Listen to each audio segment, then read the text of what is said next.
de nuevo con nuestra palabra del domingo. Comienza un nuevo año litúrgico. Esta semana que pasó es precisamente la última semana, la semana 34 del tiempo ordinario, y de esa manera el punto final del año litúrgico. Este domingo es primer domingo de Adviento. Por eso dejábamos escuchar unas melodías de Navidad antes de tomar yo la palabra para el programa de hoy. Unas melodías de Navidad que seguramente ya nos van a acompañar durante todo el mes de diciembre que estamos para comenzar, y que nos llevarán hasta bien entrado el mes de enero, hasta la fiesta de la Epifanía. El año litúrgico pues es el espacio, digámoslo así, en el cual la Iglesia nos presenta o nos lleva de la mano a lo largo de todo el misterio de la salvación, centrado en Jesucristo, en el Señor. Dios nos envió a su Hijo. El año litúrgico tiene dos grandes ciclos principales. El más importante es el ciclo pascual. Y el anterior es el ciclo de Navidad. El tiempo que va entre el ciclo pascual y el tiempo de Navidad, dos secciones del año, se llaman tiempo ordinario. Vamos a comenzar pues el ciclo de Navidad. Los dos ciclos importantes, el de Pascua y el de Navidad, tienen siempre un tiempo de preparación. Para la Pascua se llama Cuaresma y para la Navidad se llama Adviento. El tiempo de preparación de la Navidad comprende 4 semanas y tiene por tanto 4 domingos, los 4 domingos de Adviento. Ya se está acostumbrando en muchas de nuestras parroquias a hacer un arreglo de Adviento especial. Eso no era tradicional entre nosotros, pero a partir de costumbres europeas, la famosa corona de Adviento, estamos nosotros también haciendo pues en los templos un arreglo especial, 4 veloncitos, 4 velitas con diferentes colores, las 2 primeras moradas, la tercera rosada y la cuarta azul, simbolizan las 4 semanas de Adviento. Comenzamos pues el tiempo del Adviento. La culminación del tiempo del Adviento es la solemnidad de la Navidad, que como ustedes saben se celebra el 25 de diciembre, y después del 25 de diciembre se prolonga la Navidad hasta la solemnidad de la Epifanía del Señor. La celebrábamos antes siempre un 6 de enero, pero desde la última reforma del calendario en Colombia quedó para el domingo más cercano al 6 de enero, y ahí entonces llegará a su culminación el ciclo de Navidad, una semanita más como diría yo, queda hasta el domingo siguiente a la Epifanía, cuando se celebra la solemnidad del bautismo del Señor y comienza la primera sección del tiempo ordinario. Hemos llegado pues a un nuevo año litúrgico. Hoy comenzamos el año litúrgico con el primer domingo del Adviento.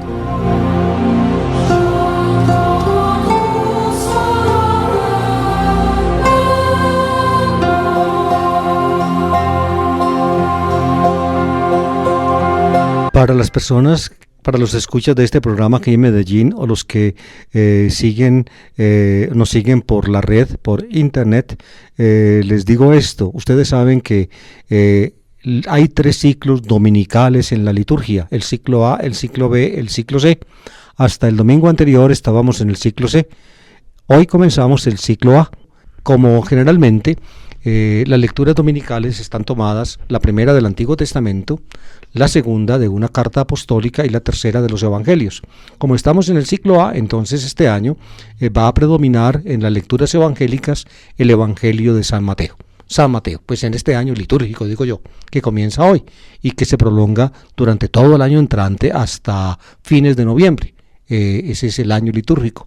El año litúrgico no coincide con el año civil. El año civil va de 1 de enero a 31 de diciembre. El año litúrgico va de primer domingo de Adviento al 34º domingo del tiempo ordinario. Ese es el orden litúrgico. De modo que comenzamos el ciclo A, por tanto el Evangelio será tomado de San Mateo.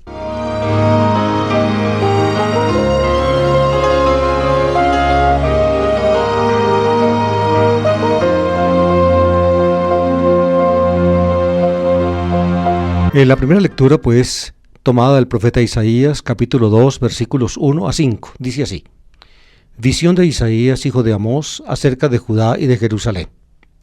Al final de los días estará firme el monte de la casa del Señor, en la cima de los montes, encumbrado sobre las montañas. Hacia él confluirán los gentiles, caminarán pueblos numerosos, dirán: venid, subamos al monte del Señor, a la casa del Dios de Jacob. Él nos instruirá en sus caminos, y marcharemos por sus sendas, porque de Sión saldrá la ley, de Jerusalén la palabra del Señor. Será el árbitro de las naciones, el juez de pueblos numerosos. De las espadas forjarán arados, de las lanzas podaderas. No alzará la espada pueblo contra pueblo, no se adiestrarán para la guerra. Casa de Jacob, ven, caminemos a la luz del Señor.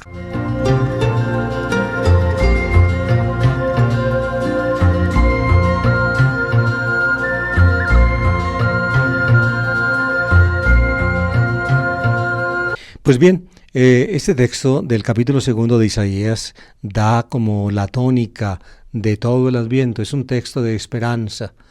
Ven, casa de Jacob, caminemos a la luz del Señor.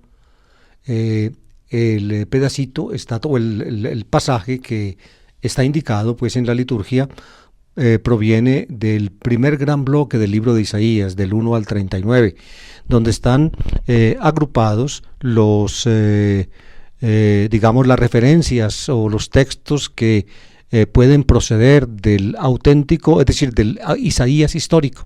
Isaías fue un profeta que vivió en Jerusalén y que actuó en un tiempo determinado, en la época de los reyes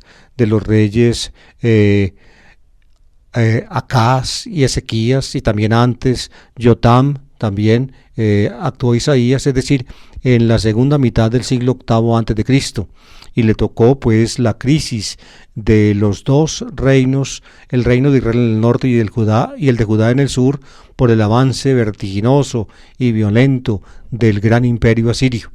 Cuando Isaías vivía en Jerusalén, cuando Samaria, la ciudad capital del reino del norte, fue arrasada definitivamente por los asirios, e Israel nunca más volvió a ser pueblo. En cambio quedó Judá.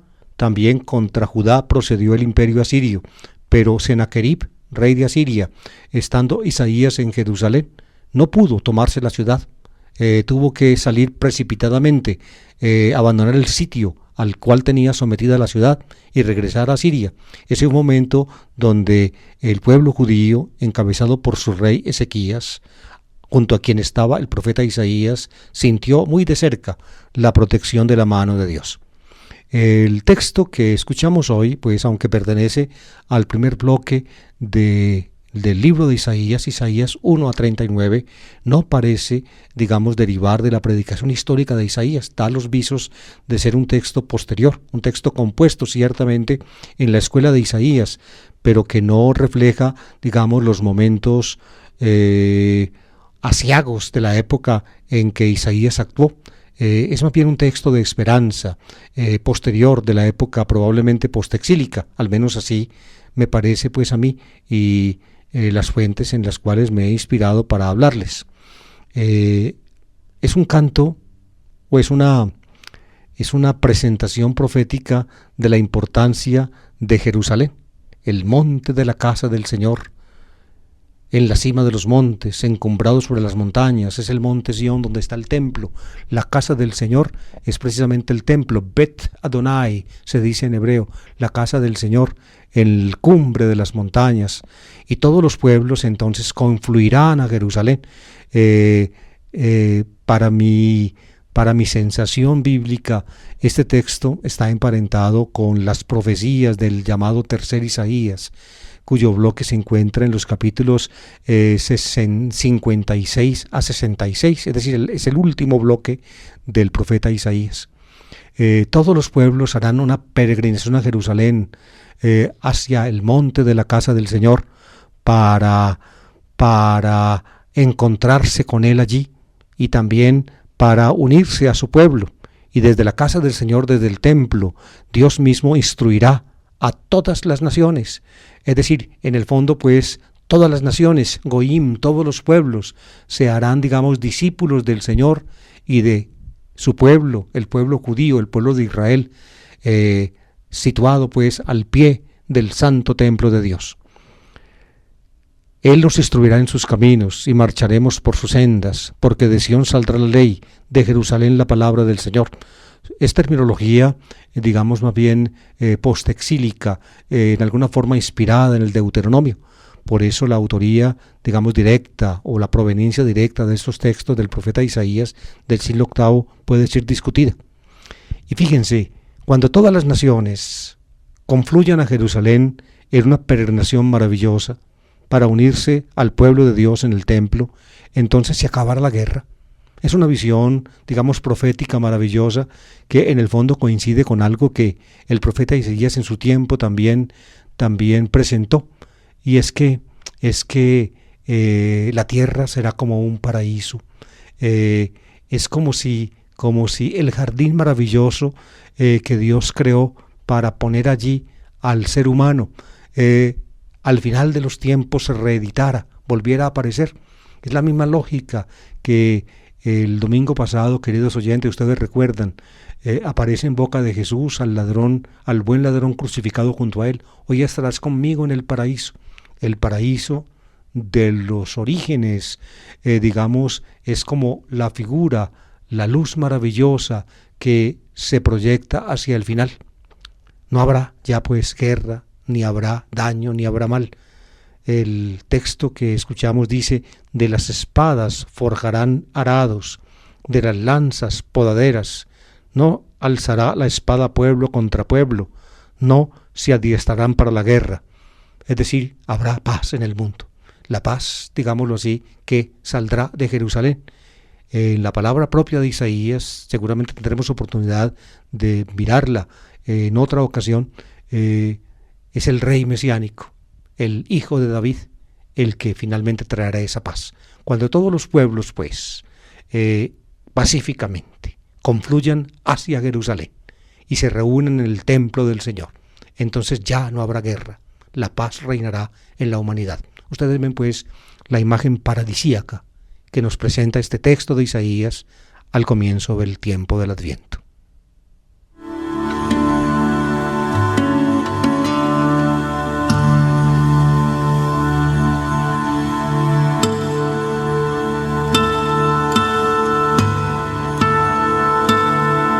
Este canto o esta melodía, amables oyentes, me trae a mí recuerdos muy hermosos.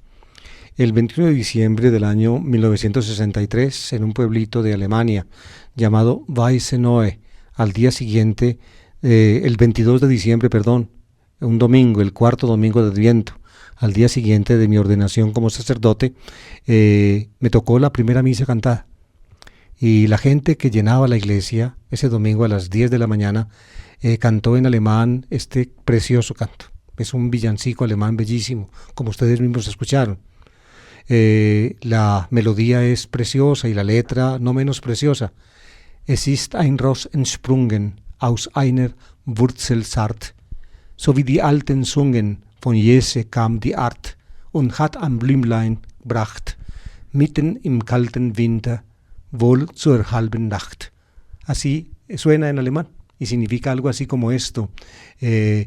Ha nacido un retoño del tocón de Jesé, así como lo anunciaron los antiguos.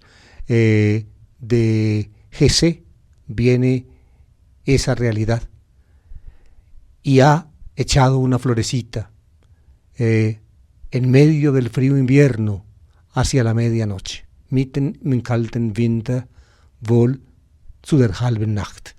Ese fue el canto que acompañó mi entrada para la primera misa cantada mía en un pueblecito de Alemania hace ya un poco más de 40 años.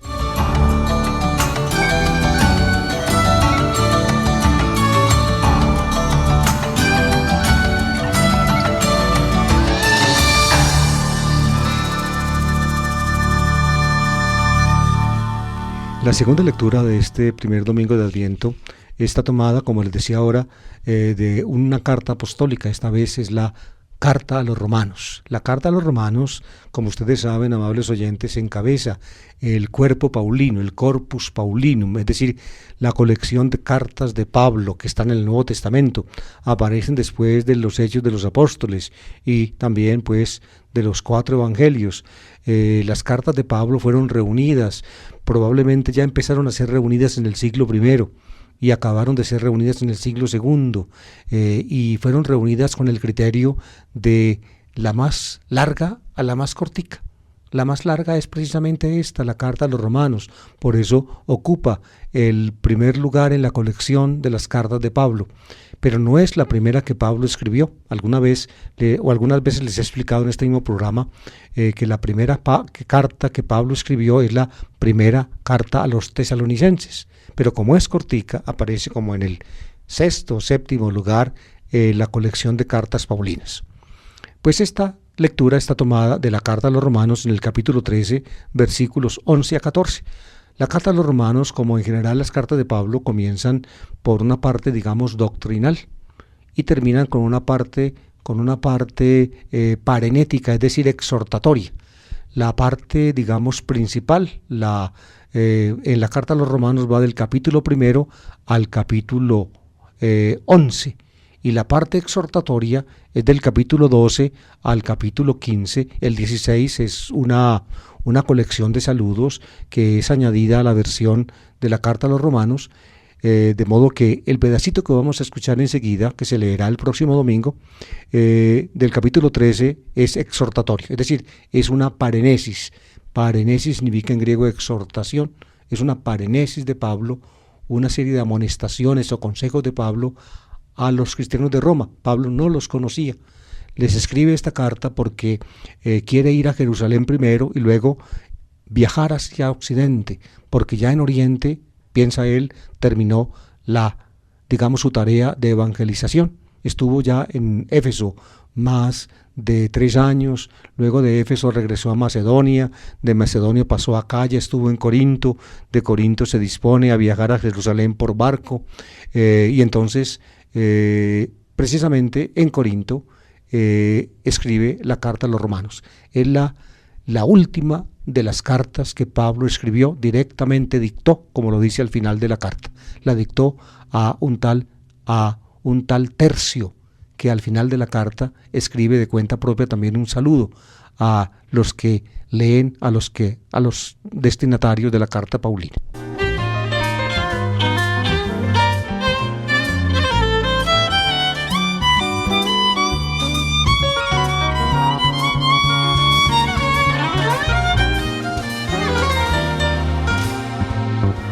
De la carta del apóstol San Pablo a los romanos. Hermanos, daos cuenta del momento en que vivís.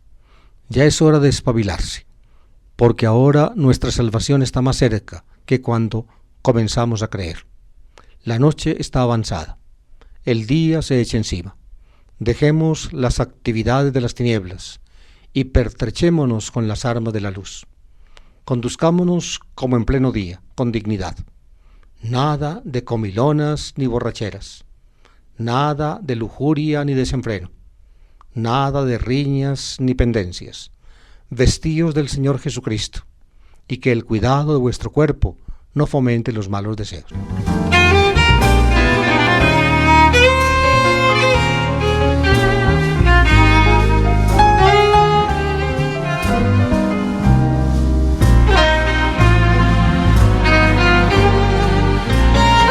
Varios de los motivos del texto paulino que acabamos de escuchar, queridos oyentes, provienen de la parenesis, digámoslo así, acostumbrada de Pablo. Pablo en varios de sus cartas utiliza ideas como las que aquí aparecen en su carta a los romanos, al final de la carta, en los consejos. Fíjense, y también aparecen motivos semejantes en otros materiales del Nuevo Testamento, sobre todo del círculo antioqueno. Es decir, parece que Pablo, este lenguaje que utiliza Pablo acá, era común en la iglesia de Antioquía, donde Pablo estuvo durante un buen tiempo. Nos cuenta Lucas en el Hechos de los Apóstoles, nos cuenta que Bernabé uno de los fundadores de la iglesia de Antioquía, fue a Tarso y trajo consigo a Saulo hacia Antioquía, y allí, junto con Bernabé, Pablo, digámoslo así, colaboró en la formación de esa iglesia, una iglesia que aceptó como miembros plenos de la iglesia a personas que no eran de raza judía y por tanto no estaban circuncidadas. Las aceptó precisamente sin estar circuncidadas como cristianos. Eso fue un paso, digámoslo así, decisivo del cristianismo naciente. Pablo ayudó a dar ese paso. Pues bien, en la iglesia de Antioquía se manejaban ideas como las que aquí aparecen, pero los de la iglesia de Antioquía, fíjense, no inventaron estas ideas. Ellos habían salido de Jerusalén, donde fueron perseguidos hacia comienzos de la década de los 30, es decir, 2 o poco más años después de la muerte de Jesús. Los persiguieron, uno de ellos, Estéfanos, es decir, Esteban, fue asesinado a piedra, y los otros entonces tuvieron que huir, eran los helenistas de Jerusalén. Ellos llevaban pues el bagaje del Evangelio. En Jerusalén lo habían aprendido. Estuvieron en contacto con los testigos directos del Jesús terreno. Pues bien, Pablo desarrolla algunas de esas ideas. Daos cuenta del momento en que vivís. Ya es hora de espabilarse, porque ahora nuestra salvación está más cerca que cuando empezamos a creer. Es decir, cuando el momento en que empezamos a creer fue cuando nos hicimos cristianos. Pablo está escribiendo eso a los romanos. Está escribiendo eso a los romanos aproximadamente hasta el año 56, es decir, a 26 años después de la muerte de Jesús. Y ya antes del año 56, pues, el Evangelio había sido predicado en Roma. Ya había en Roma un grupito cristiano, ya lo había. Pablo no fue el que fundó ese grupito cristiano de Roma, otros lo hicieron, otros probablemente vinculados con los helenistas de Jerusalén y de Antioquía. Esos fueron los que fundaron el grupo romano. Pablo quiere ir a Roma precisamente para que los cristianos de Roma lo ayuden a seguir, digamos, sus correrías misioneras en Occidente. Se propone, y eso lo dice él en la carta a los romanos, ir a España. Por eso quiere ir a Roma, y entonces se presenta a los romanos con esta carta para recibir de esa comunidad ayuda para seguir sus correrías apostólicas hacia Occidente. Pues bien, cuando comenzamos a creer fue el momento en que abrazamos la fe. Pues bien, ahora ya ha pasado tiempo después de eso, ya ha corrido tiempo, es decir, ha avanzado la noche, podríamos decirlo. Se acerca el día, está más cerca el día de cuando comenzamos a creer. Se compara, pues, fíjense ustedes, la vida cristiana se compara con el paso de una noche. Esta comparación probablemente la toman los cristianos de la misma palabra de Jesús. Jesús en sus parábolas hablaba de que el dueño de casa deja a sus criados encargados de la casa porque de noche sale a una fiesta y les dice: manténganse vigilantes, no se duerman porque en cualquier momento llegaré, tocaré a la puerta y ustedes me deben abrir. ¿Ven? Posiblemente esa comparación pues de la noche que simboliza la vida cristiana, el día está cerca, es decir, el amanecer, la luz, el día, la venida del Señor. Ese es como el juego de ideas que están detrás de este texto. Daos cuenta que del momento en que vivís, es decir, estáis en un momento decisivo. ¿Por qué decisivo? Ya que es hora de espabilarse, es decir, despiértense. La noche está transcurriendo, se acerca el día.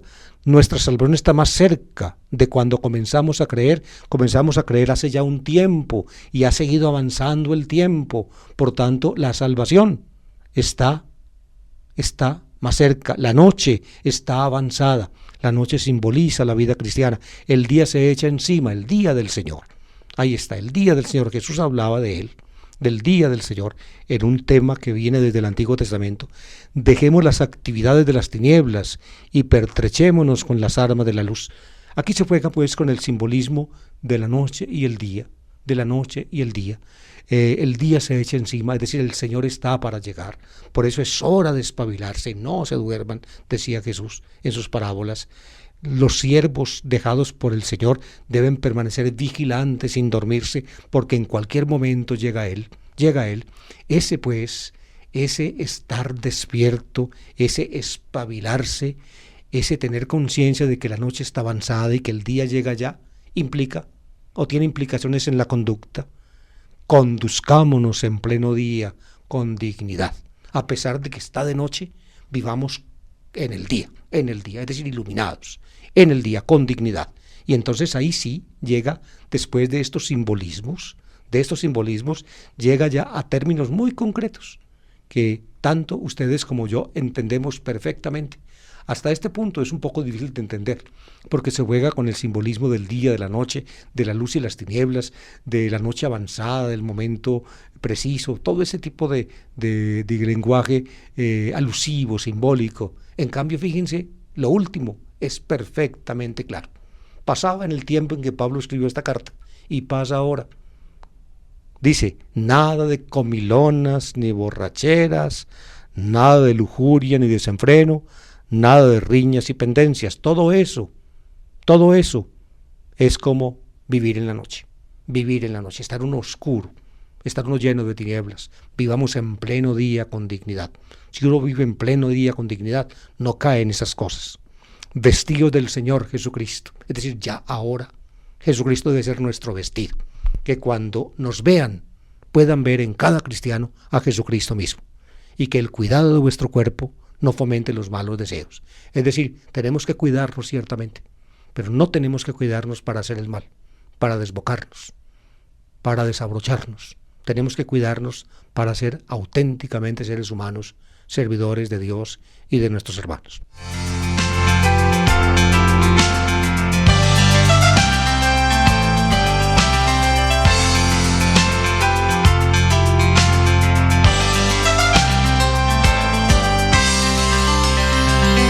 El texto evangélico está tomado del Evangelio de San Mateo.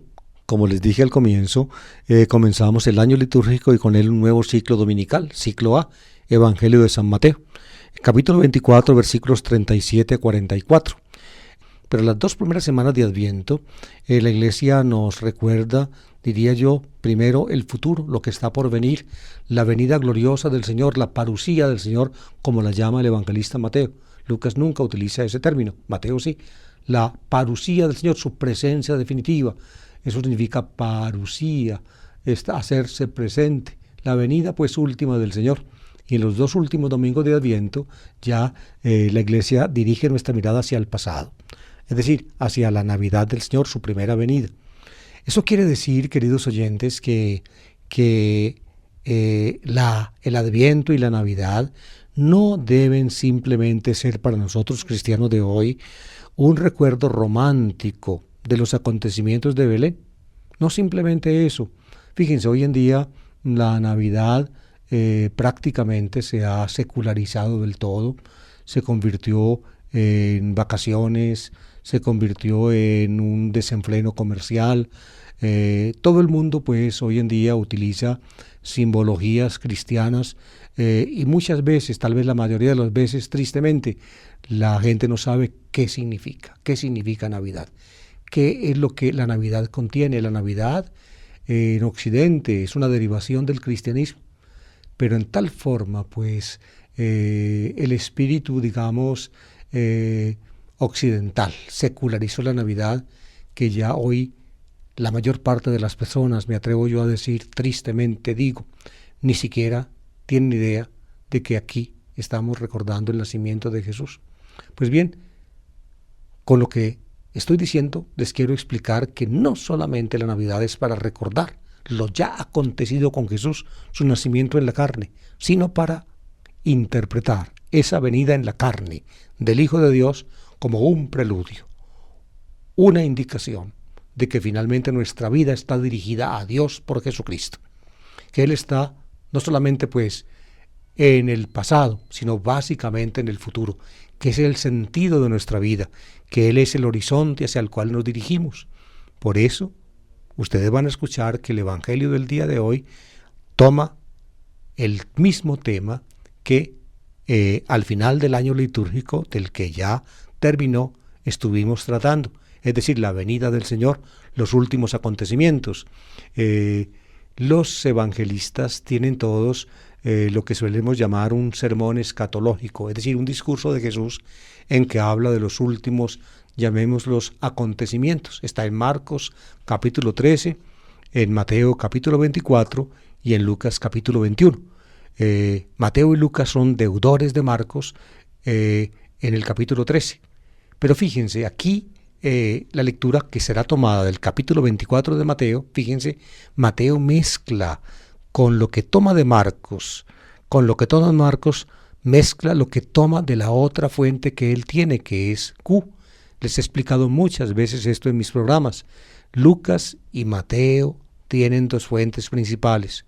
La primera es Marcos y la segunda la llaman los modernos Q. Q es la primera letra de la palabra alemana Quelle, que significa fuente. Pues bien, cuando Lucas escribe su evangelio, en el capítulo 21 presenta el discurso, digamos, escatológico, es decir, referido a las últimas realidades de Jesús, Lucas 21.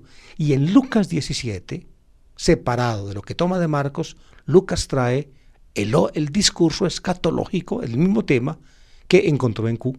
Por tanto, fíjense, las dos fuentes, Marcos y Q, cada una separadamente, independientemente el uno de la otra, la una de la otra, conservaron la predicación escatológica de Jesús. En Lucas está en Lucas 17 y la de Q, y en Lucas 21 la de Marcos. En cambio Mateo, y esto es importante para lo que vamos a escuchar enseguida, en Mateo, fíjense, Mateo mezcla las dos fuentes.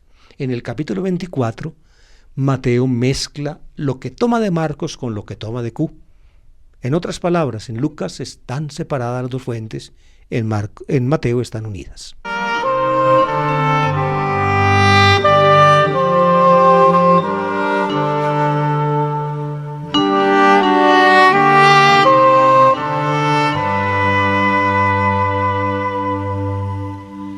Lectura del Evangelio según San Mateo, capítulo 24, versículos 37 a 44.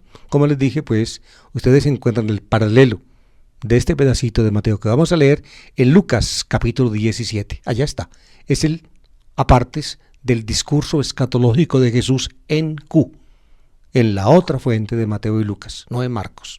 Dice así: en aquel tiempo dijo Jesús a sus discípulos: lo que pasó en tiempos de Noé pasará cuando venga el Hijo del Hombre. Antes del diluvio la gente comía y bebía y se casaba, hasta el día en que Noé entró en el arca. Y cuando menos lo esperaban, llegó el diluvio y se los llevó a todos. Lo mismo sucederá cuando llegue el Hijo del Hombre. 2 hombres estarán en el campo, a uno se lo llevarán y a otro lo dejarán. 2 mujeres estarán moliendo juntas, a una se la llevarán y a otra la dejarán. Estad en vela, porque no sabéis qué día vendrá vuestro Señor. Comprended que si supiera el dueño de casa a qué hora de la noche viene el ladrón, estaría en vela y no dejaría abrir un boquete en su casa. Por eso estad también vosotros preparados, porque a la hora que menos penséis viene el Hijo del Hombre.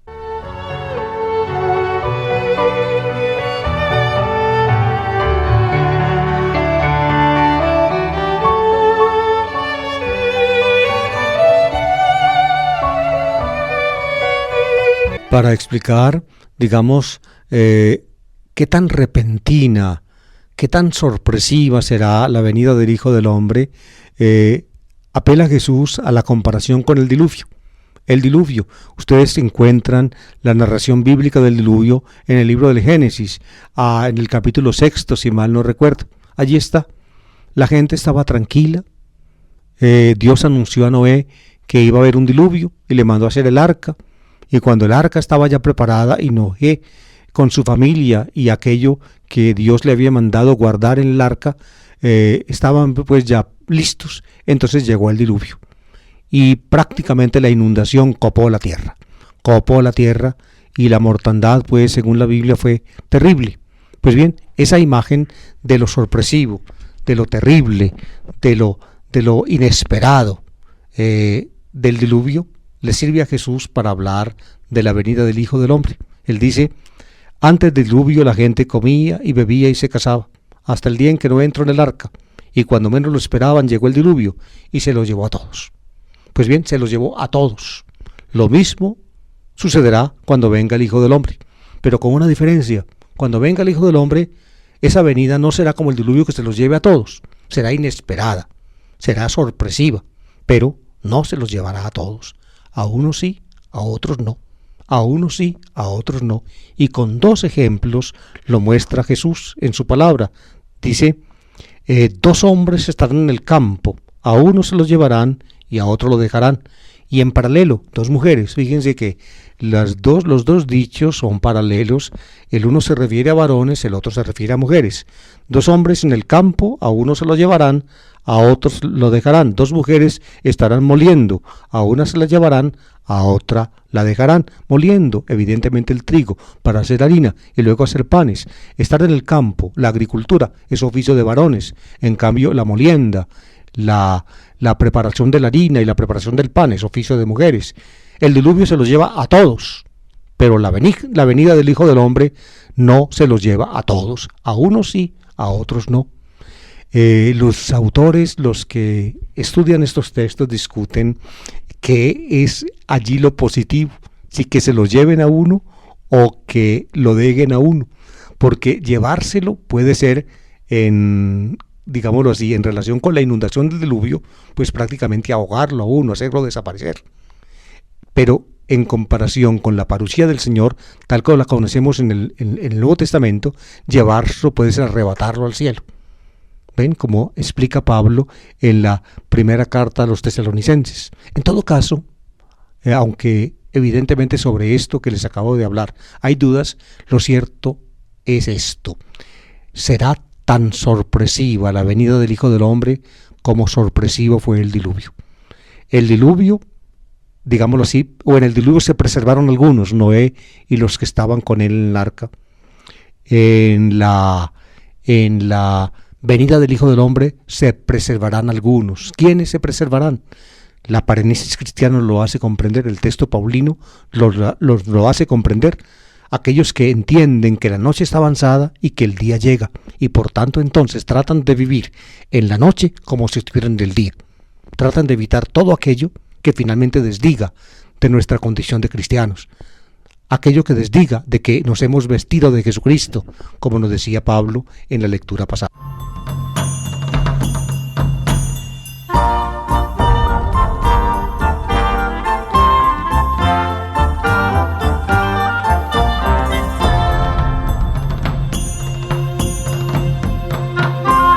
La frase que sigue en Q, la trae aquí Mateo, uno la encuentra también en Lucas. Estad en vela, pues, porque no sabéis qué día vendrá el Hijo del Hombre. ¿Qué día vendrá, vuestro Señor? Vuestro Señor. Aquí cuando se dice vuestro Señor, fíjense, ya se alude a las parábolas de Jesús que comparaba la venida del Hijo del Hombre con un Señor que se va en la noche a una fiesta donde lo invitan y deja a sus criados en la casa, encargados de cuidar la casa, de no dormirse y estar atentos en vela para cuando él llegue a la puerta y toque y llame, que le abran de inmediato. Vuestro Señor. Es una alusión pues a esa parábola que encontramos también en los evangelios.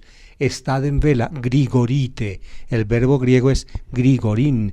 Grigoró significa yo vigilo, es decir, yo no duermo en la noche, yo me mantengo en vela. Grigoró, grigoris, grigorite, estad en vela. De ahí viene, ustedes entienden, Gregorio. De modo que los que se llaman Gregorios, queridos oyentes, son vigilantes. Y ustedes entienden entonces también que nuestra palabra vigilante, el verbo latino vigilare, corresponde a gregorín en griego y significa no cuidar, sino básicamente no dormir. ¿Por qué se llama vigilantes a los vigilantes? Porque no duermen para poder cuidar. ¿Se dan cuenta?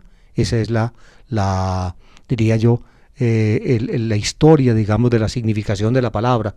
Básicamente, vigilar significa no dormir, permanecer en vela. Y como los vigilantes, los cuidanderos, los celadores no deben dormir, se les llama vigilantes. Por eso vigilia es la noche anterior a una fiesta. la noche anterior. Permanecían en vela en la noche, orando y cantando. Por eso la vigilia pascual. La vigilia pascual es la noche del sábado santo hasta la madrugada del domingo, cuando se celebra al clarear el día, al amanecer la luz, al brillar el sol, la realidad maravillosa de Jesucristo resucitado. La vigilia de Navidad, por tanto, es el 24 de diciembre en la noche. En la noche, la vigilia de Navidad, vigilia. Y precisamente como los cristianos en las vigilias no ayunaban, no comían, no consumían carnes, por eso en nuestro lenguaje común, día de vigilia es el día en que no se come carne. Ustedes ven cómo pues se van desarrollando los significados de las palabras, pero no se les olvide, vigilia, vigilar en latín, grigorín en griego, significa no dormir, vigilar. Es lo que dice aquí el Señor. Estad en vela, grigorite, porque no sabéis qué día vendrá vuestro Señor. ¿Qué día? ¿Qué día vendrá vuestro Señor? El día es, diría yo, sorpresivo, como el día del diluvio, que llegó y se los llevó a todos, menos a los que estaban en el arca.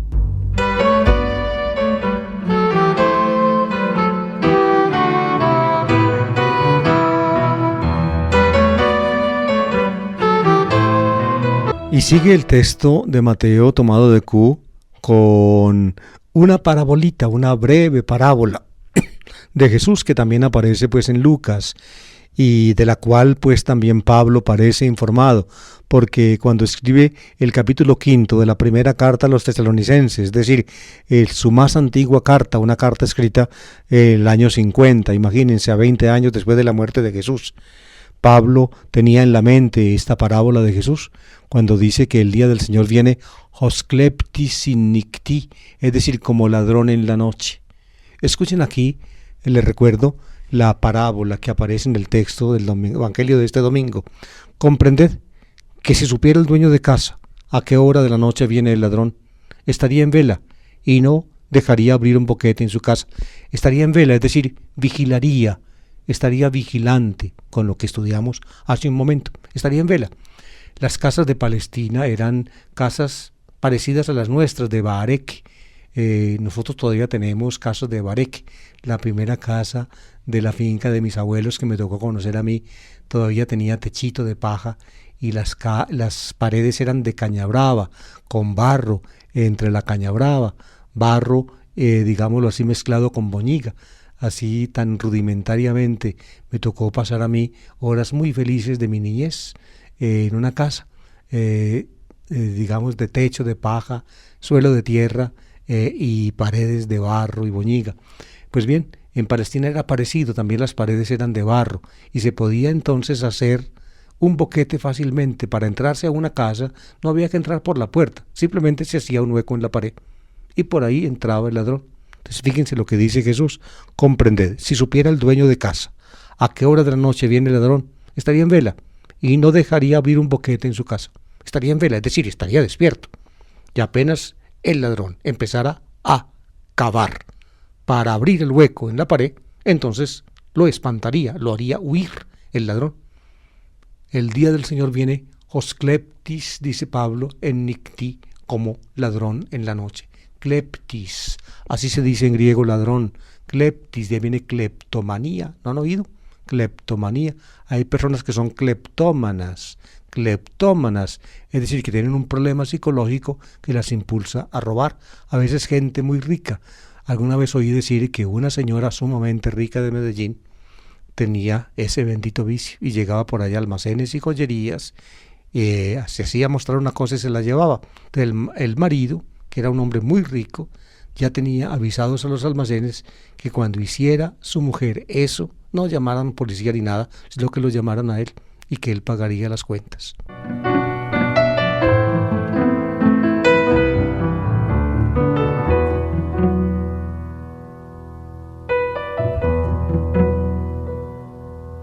El ladrón no avisa cuando llega, por eso tenemos que estar listos, como el dueño de casa. El dueño de casa está listo para que el ladrón no se le entre. Así pues llega el día del Señor, es decir, el Hijo del Hombre, como termina el texto de Mateo. Por eso estad atentos también vosotros, o preparados, porque la hora que menos penséis viene el Hijo del Hombre. el Hijo del Hombre como ladrón en la noche, el día del Señor. Así comienza pues el Adviento, amables oyentes. La Iglesia nos llama a estar preparados. Generalmente en el desarrollo de la escatología cristiana, fíjense, la preparación para el día del Señor como el día final de la historia fue cediendo su paso ya desde el Nuevo Testamento, digámoslo así, a la convicción de que finalmente a cada persona, cuando le llegue la hora de la muerte, pues le llega el momento decisivo. Por eso, bien puede leerse este texto de la venida del Hijo del Hombre, para cuya sorpresiva aparición tiene que estar cada uno de nosotros preparado. Es el momento de nuestra muerte. En cualquier momento puede llegar y tenemos que estar preparados. Es decir, vigilantes como un buen celador, que no se duerme en la noche y por eso puede espantar a los ladrones, como un dueño de casa que permanece despierto para que el ladrón no se le entre.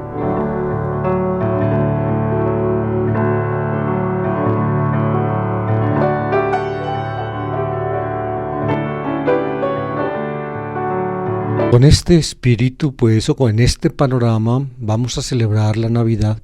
No simplemente vamos a recordar románticamente que Jesús nació en Belén en unas pobres y humildes pajas, como solemos decir, no, sino que estamos abocados ante la venida del Señor. Nuestra vida tiene que ser responsable. Tenemos que manejar nuestra existencia con cuidado, Tenemos que vivir en pleno día. La noche está avanzada, el día se echa encima. Tenemos que pertrecharnos con las armas de la luz. Tenemos que vivir en forma tal que cuando llegue el Señor nos encuentre en vela, como cuando dice Jesús, el Señor llama a la puerta y toca, e inmediatamente encuentra a sus criados bien vestidos y preparados para recibirle.